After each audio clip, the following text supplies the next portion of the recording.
मैं आपको छोटी सी बात कहूँ, जैसे पेट में अल्सर हो या पेट में बहुत गैस हो या बहुत एसिडिटी हो, तो यदि आप जोर जोर से प्राणायाम करोगे ना तो परेशानी बढ़ जाएगी।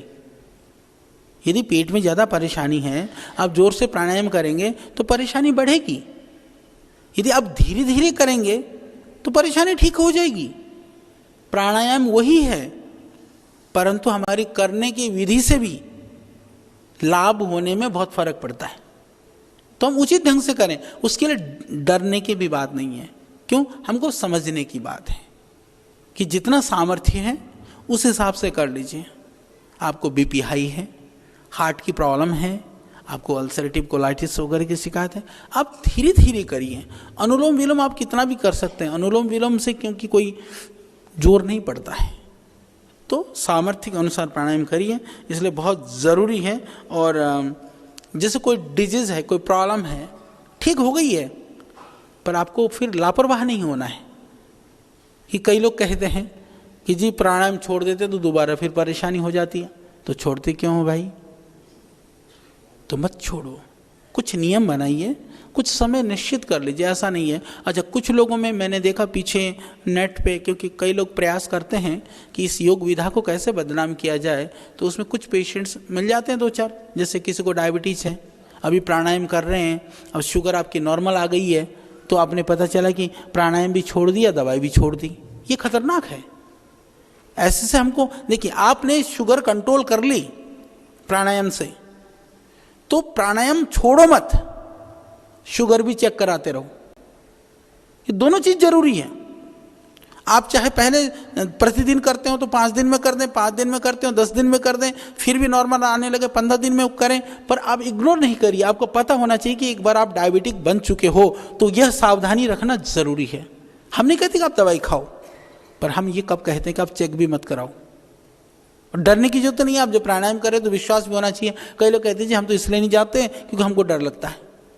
तो बीपी हाई है आपका, आपने प्राणायाम कर लिया, बीपी आपका ठीक हो गया, धीरे धीरे दवाई को बंद करें। बीपी जैसी दवाई बीमारी है या डायबिटीज जैसी बीमारियां हैं, एकदम दवाई बंद नहीं करनी चाहिए। करने के बाद में भी यदि आप एक बार बीपी हाइपरटेंशन आपको हो चुका है तो आपको चेक कराते रहना चाहिए। बीपी चेक कराना मत छोड़िए। 5 दिन में, 7 दिन में, 10 दिन में, जो आपके पास सुविधा के अनुसार आपको लगे तो सावधानी रखें।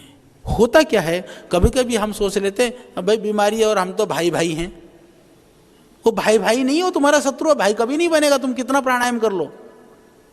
वो तो हमारे गंगोत्री में एक साधु थे, स्वामी लक्ष्मण दास जी, बहुत अच्छे साधु थे, बड़े हट्टे कट्टे तगड़े थे, बड़े तप किया उन्होंने, बहुत प्यार करते थे हमसे।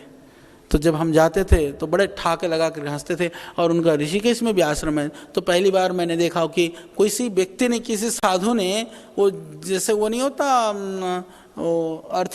अर्थी बना करके आश्रम के बाहर पूरा जैसे लपेट करके जैसे उठा कर ले जाते हैं ना, बना करके रखा हुआ कि जग में आए थे, क्या लेकर के आए थे, क्या लेकर के जाओगे, और सब रोगों की एक दवाई, हंसना सीखो मेरे भाई, ऐसे ऐसे लिख करके टांग रखे थे। बड़े मस्त थे, हंसते रहते थे।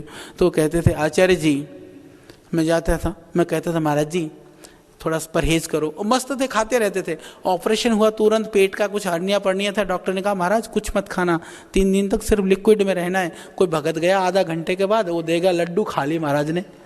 डॉक्टर ने कहा महाराज ये क्या किया? बोले भगत का दिल दुखता ना, इसलिए मैंने खा लिया। तो ऐसे थे। इतना मस्त भी नहीं होना चाहिए आपको, मैं ऐसा नहीं कह रहा हूँ कि आप भी ऐसे कर लेना, पर उनकी जो एक विशेषता थी मुझको लगता था, बोले आचार्य जी देखो इतनी सारी बीमारियां हो गई, ये घुटने हैं जो है चलते नहीं, दिल भी जो है कभी कभी ऐसा लगता है कब बंद होगा, बीपी है कि रुकता नहीं, सारी बीमारियां लगभग थी। फिर भी मस्ती से कहते थे, बोले कितने आए, कितनों ने साथ दिया, कितनों ने साथ छोड़ दिया, ये हमको पता नहीं, पर ये ऐसे हैं मेरे साथी, जब तक मैं हूँ ये कभी साथ नहीं छोड़ेंगे। तो ऐसा भी मत करना आप। तो बोले ये मेरे साथी हैं, ये साथ नहीं छोड़ेंगे, पर आपके साथी रोग बन चुके हैं, तो कभी कभी ये मत सोच लेना कि वो आपके दोस्त बन गए हैं, वो आपके शत्रु हैं, कभी भी वो आपको परेशान कर सकते हैं। इसलिए चेक कराते रहना चाहिए, सावधानी रखिए। मैं फिर कहता हूँ भयभीत मत होइए, पर असावधान भी मत होइए। सावधानी बहुत ज़रूरी है, सावधानी पूर्ण ढंग से आप उसको करिए। और एसिडिटी वगैरह के लिए तो मैं एसिडिटी की दवाई, आप पानी खूब पियो, और ठीक ना हो तो धनिया जो होता है ना, सामान्य धनिया, उस धनिया को पीस करके, जितना धनिया उतना मिश्री मिला लो। हाँ, मिश्री जो खड़ा शक्कर बोलते हैं गुजराती मिठाई, वो जो मोटे मोटे डले नहीं आते हैं वो, तो वो आप देखेंगे वो एसिडिटी में तुरंत आराम हो जाएगा। जो डायबिटिक हैं वो थोड़ा सा धनिया फाँक लें बिना मिश्री के, तुरंत लाभ हो जाएगा। सरल सरल है। आप मेरे फेसबुक से भी जुड़ लीजिए, आचार्य बालकृष्ण मेरे नाम पर है फेसबुक में हमारी, उसमें भी मेरे को 2-3 लोगों को लगा के रखना पड़ता है। आंसू पारुल बहन हैं, वहाँ नोएडा की टीम भी है, वो ढूंढ ढूंढ के लाते रहते हैं। मैंने उनको कह रखा कि तुम मेरे को बताते जाओ, वो दिखाते रहते हैं, फिर मैं बताता रहता हूँ। उस तरह से वो चलता रहता है मेरे फेसबुक में, आप उसमें से भी लाभ ले सकते हैं। बहुत सारे आयुर्वेद के प्रयोग, बहुत सारे नुस्खे, हम डेली 2-3 नुस्खे बताते हैं। तो जो फेसबुक यूज़ कर रहे हैं या जो ट्विटर यूज़ करते हैं, वो दोनों जगह पर मेरे नाम से, आचार्य बालकृष्ण के नाम से आपको सब मिल जाएगा। उससे भी आप लोग जुड़ें, औरों को भी जोड़ें, जिससे, हालांकि अभी मेरे पास लगभग 24 लाख लोग हैं, 23 लाख आज सवेरे 75,000 लगभग हो गए हैं। वो हो जाएगा 3-4 दिन में, डेली 4-5-7 हज़ार लोग बढ़ते हैं उसमें। तो हम उसी चीज़ को डालते हैं सारा। मेरा, मैं एक बात के लिए आपको कहूँ कि आपको खुशी होगी, आयुर्वेद के संदर्भ में ये शायद देश दुनिया का सबसे बड़ा वो फेसबुक का पेज है वो, जहाँ पर इतना ज़्यादा आयुर्वेद के चीज़ों को देखते हैं और लोग करते हैं। तो उसको भी आप कर लीजिएगा। ये लिख रखा है कि नशा मुक्ति, थाईलैंड में एक जूस पिलाने से लाभ होता है। नशा मुक्ति के लिए भी मैंने फेसबुक की बात इसलिए कही, ऐसी छोटी छोटी चीज़ें मैं फेसबुक में डालता हूँ, फिर भी मैं बता देता हूँ। नशा मुक्ति के लिए हम लोगों ने बहुत सारी चीज़ों के लिए प्रयास किया, प्रयोग किया, पर जो सबसे प्रभावशाली और लाभकारी प्रयोग हमने पाया है वो है अजवाइन का प्रयोग। जो अजवाइन होती है, अजवाइन को आप, जैसे आपके पास जितना भी अजवाइन है, 100 ग्राम है, या मान लीजिए आप एक समय के लिए आपने आधा किलो अजवाइन ले लिया, तो 8 गुना पानी ले लीजिए। जितनी अजवाइन हो उससे 8 गुना पानी, यानी कि 1 किलो अजवाइन तो 8 किलो पानी, आधा किलो तो 4 किलो पानी, आधा किलो अजवाइन 4 किलो पानी।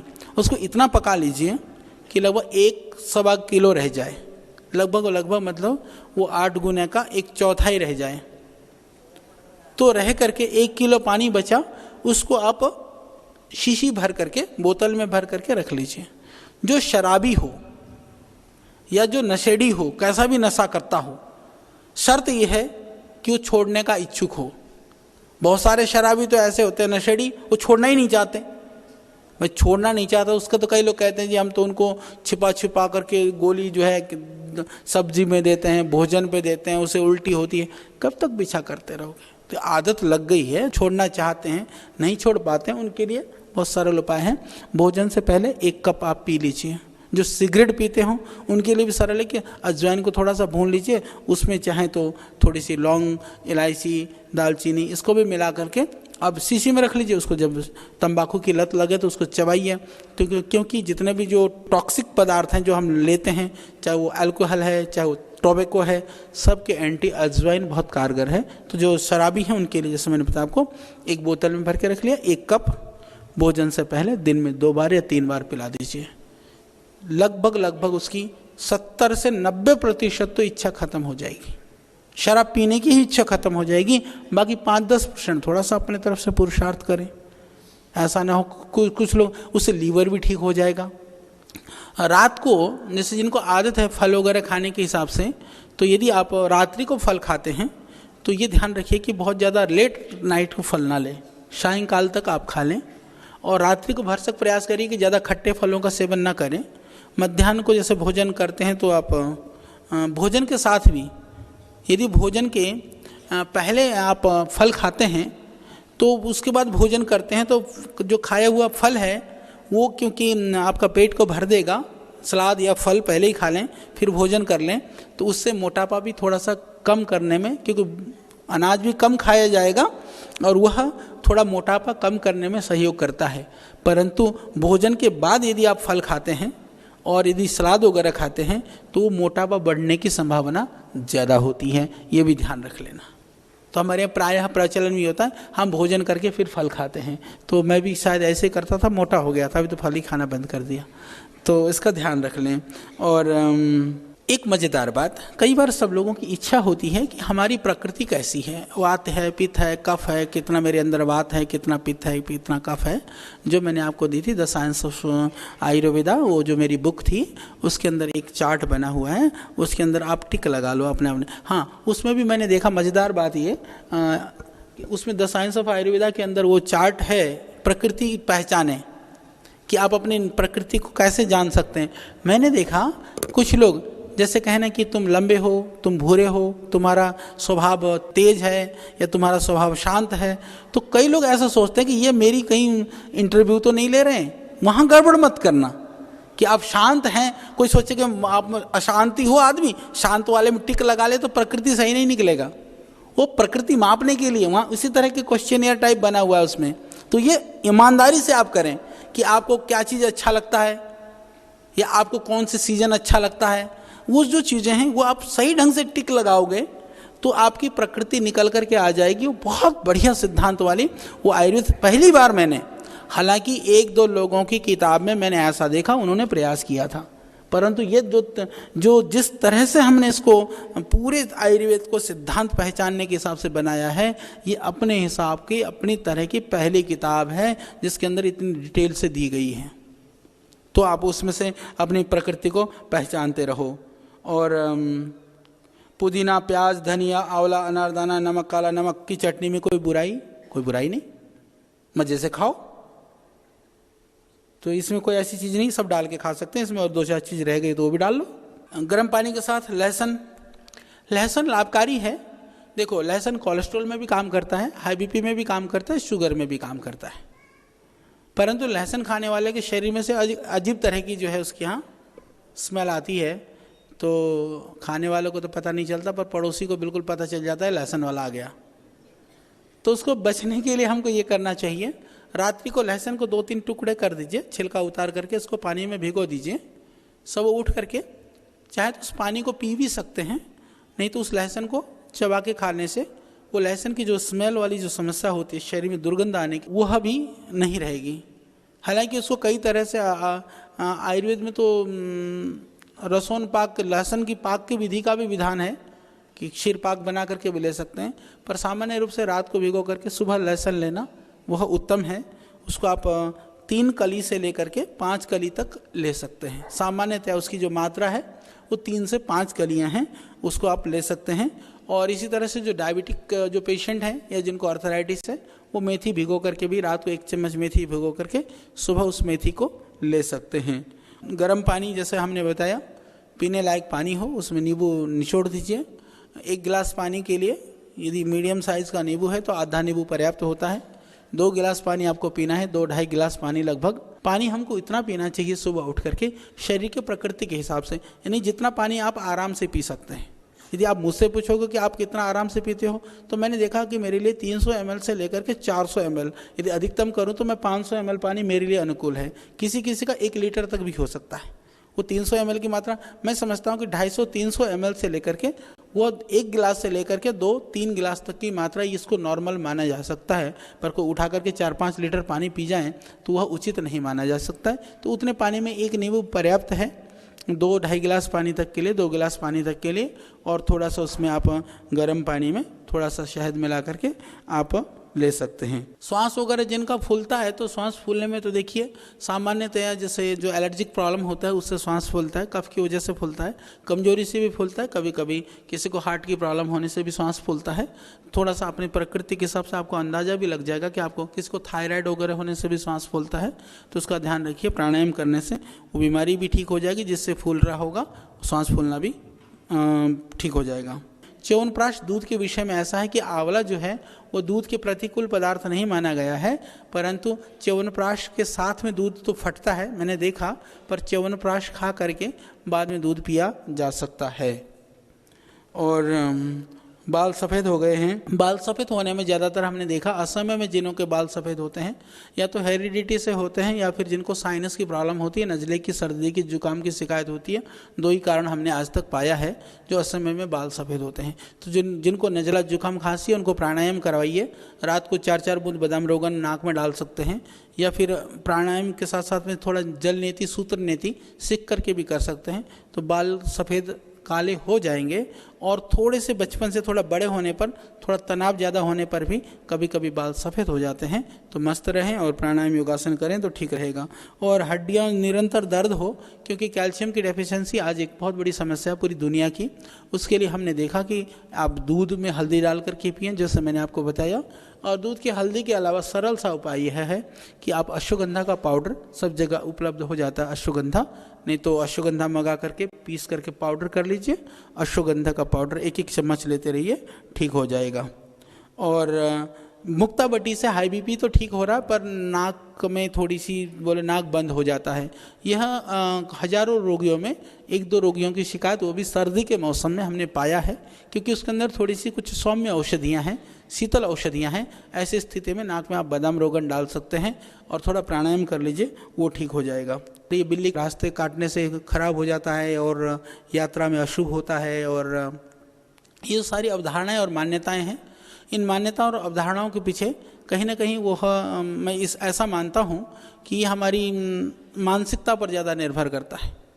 इसके लिए मैं एक छोटा सा उदाहरण देना चाहूँगा। हमको भी अजीब अजीब तरह के शौक़ चढ़ते रहते हैं। पीछे शौक़ चढ़ा कि हमको, मैंने कहा भूत ढूंढना है, तो भूत ढूंढने के लिए लगे। किसी ने बताया कि एक बाबा जी सत्य घटना सुना देता हूँ, 2 मिनट लगने, ध्यान से सुन लो, वो आपके काम आएगी। तो बोला, एक कहा कि बाबा जी जो है ना सबको भूत दिखाते हैं। हमने कहा चलो हमको भी दिखा दो भाई। सच में कईयों ने कहा कि हमने देखा, हमको भी दिखाया, हमारे भी ऐसा हुआ। सब लोग गए, फिर मैं गया, मैं तो धमक गया, उस बाबा के पास ही जाके रुक गया। मैंने कहा अब हमको दिखाओ। उसने 1 दिन प्रयास किया, नहीं दिखा भूत। दूसरे दिन प्रयास किया तो नहीं दिखाया, तीसरे दिन करा, नहीं दिखाएगा। वो कहता था कि मैं दिखाऊंगा, पर हो नहीं पाया, भूतनी कहीं नहीं दिखाई दी। तो बाद में उसने कहा क्या तुम गायत्री मंत्र का जप करते हो क्या? मैंने कहा वो तो बचपन से ही करता हूँ, अभी भी करता हूँ। बोले तुम्हारा कुछ नहीं हो सकता। तो होता होगा तो होगा भूत, पर तुम्हारा ना बिगड़े, हमको यही तो करना है। जिनको मंत्र कहना नहीं आता है, हम तुमको ऐसा मंत्र देंगे। अरे तुम मंत्र कहना तो सीख ले, मंत्र क्या देगा? मैं किसी की निंदा नहीं कर रहा हूं, पर हमारी संस्कृति के नाम पर, हमारी परंपराओं के नाम पर, हमारी श्रद्धा और हमारी भक्ति का, हमारे समर्पण का दोहन नहीं होना चाहिए। हमारी जो श्रद्धा है वो श्रद्धा हमको पार ले जाएगी, इसके लिए हमको दृढ़ होना चाहिए। ये बहुत जरूरी है। यहाँ यही दृढ़ता दी जाती है आपको, यही दृढ़ किया जाता है। हम लोग उस परंपरा के संवाहक हैं। वहाँ पर कृत्रिमता के लिए, आर्टिफिशियल पना के लिए, दिखावटी के लिए, ढोंग पाखंड छल के लिए कोई स्थान नहीं है। जो ज्योतिष का जो वैज्ञानिक स्वरूप है, हम उसको मना नहीं करते हैं। क्यों?